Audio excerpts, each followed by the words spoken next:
जय जय श्री राधे। कैसे हैं आप सभी?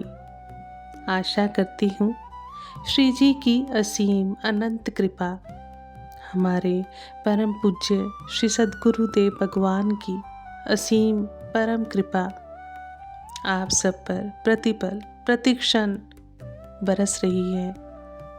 आज के इस छोटे से वीडियो में हम लोग श्री जी की उष्णकालीन सेवा संबंधित चर्चा करने का प्रयास करेंगे।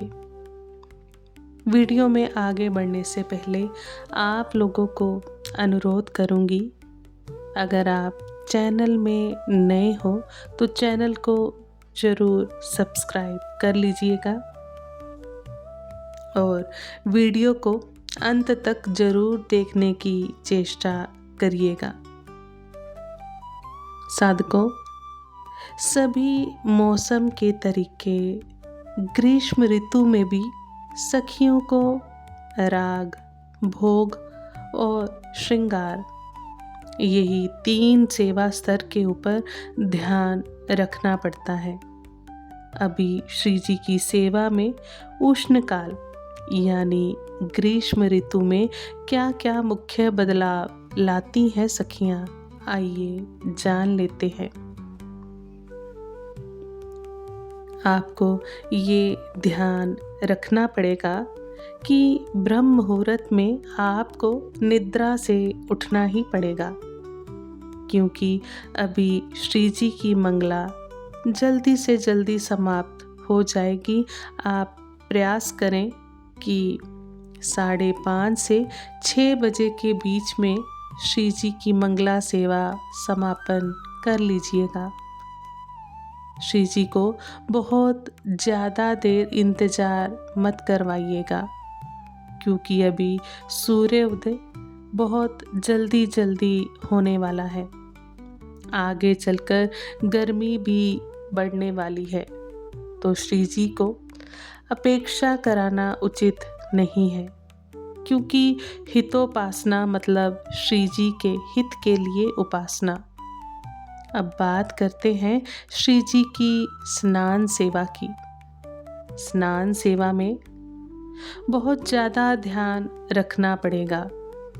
अगर आप बहुत सुंदर से श्री जी को स्नान सेवा निवेदन करना चाहते हो और चाहते हो कि ग्रीष्म ऋतु में श्री जी को आराम मिले, तो आप स्नान के जल में यमुना जल के साथ साथ ताजी गुलाब की पंखुड़ियाँ और अन्य सुगंधी फूल की पंखुड़ियाँ भी मिला सकते हो। आप गुलाब जल का भी प्रयोग कर सकते हो और श्री जी के श्री अंगों में आप उपटन का भी प्रयोग कर सकते हो।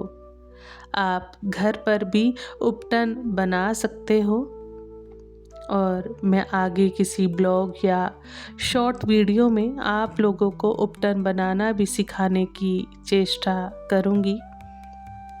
अब बात करते हैं इत्र सेवा की, क्योंकि गर्मी का मौसम है और श्री जी की इत्र सेवा बहुत ही खास होती है। जब गर्मी कम हो तो आप गुलाब के इत्र का प्रयोग कर सकते हो। धीरे धीरे जब गर्मी बढ़ने लगे तो आप चंदन का इत्र इस्तेमाल कर सकते हो और इसके साथ साथ मोगरा जैसे ठंडे तासीर वाले इत्र का प्रयोग भी आप कर सकते हो। और जब बहुत अधिक गर्मी बढ़ जाए तब आप लोग खस इत्र का इस्तेमाल करें। खस की सेवा बहुत ही प्रधानता रखती है।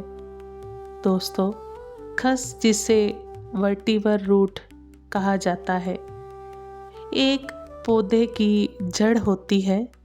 इसी खस से झारी जी और बंटा जी भी बनाए जाते हैं। मिट्टी के लोटे के ऊपर खस की परत लगाई जाती है, जिससे जल हमेशा ठंडा बना रहता है और सूखा मेवा का भोग बंटा जी में रखा जाता है। दोस्तों, यहीं पर मैं आप सभी को एक छोटी सी लेकिन बहुत महत्वपूर्ण बात बताना चाहूँगी। अक्सर आपने सुना होगा बंटा जी और झारी जी के बारे में, लेकिन कई बार हमें ये स्पष्ट नहीं होता कि बंटा जी वास्तव में होता क्या है। तो बहुत सरल शब्दों में समझें, बंटा जी एक प्रकार का छोटा पात्र होता है जो खस से बना हुआ है या खस से लिपटा हुआ होता है। खस की तासीर बहुत ठंडी होती है, इसलिए जब हम सूखे मेवे जैसे काजू, बादाम, किशमिश आदि बंटा जी में रखते हैं तो वह भोग ठंडा और सुगंधित बना रहता है और श्री जी को बहुत आराम मिलता है। इसी के साथ झारी जी में रखा जल भी हमेशा ठंडा बना रहता है। इसलिए ग्रीष्म ऋतु में बंटा जी और झारी जी का प्रयोग बहुत ही महत्वपूर्ण माना जाता है। अब हम आगे बढ़ते हैं। आप अपने बजट और स्थान के अनुसार खस बंगला या खस पर्दा या खस कुटिया का भी प्रयोग कर सकते हैं।